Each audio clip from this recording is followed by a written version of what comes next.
From the Arab Spring to civil war, Syria has endured a decade of devastation.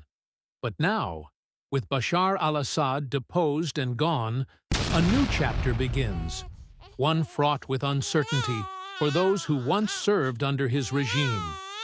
Under Assad's rule, thousands of men donned the uniform of his military, sworn to protect a government many saw as oppressive.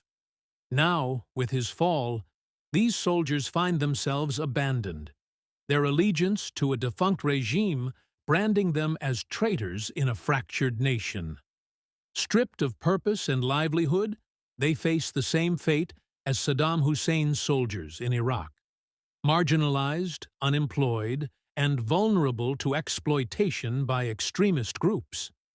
In Iraq, the fall of Saddam Hussein created a vacuum, leaving thousands of trained soldiers disillusioned. Many were drawn to insurgent groups, fueling the rise of organizations like ISIS. Could Syria be on the same trajectory?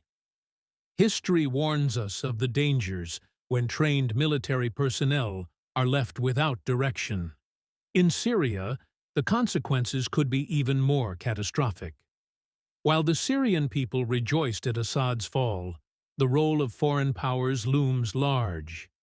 The United States and Israel, once tacitly supporting Assad as a necessary evil, now eye Syria's untapped resources.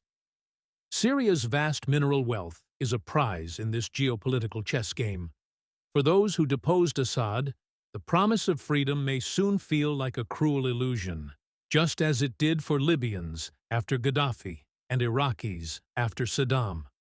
The jubilation of liberation fades quickly when the reality of foreign exploitation and political instability sets in. Today, Syria stands at a crossroads.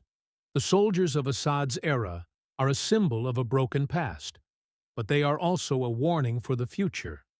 Without meaningful reintegration or support, their despair could spark a new cycle of violence.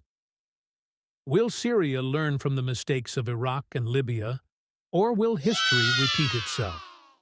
Only time will tell. Support Syrian rebuilding efforts and advocate for veterans' reintegration programs to break the cycle of conflict.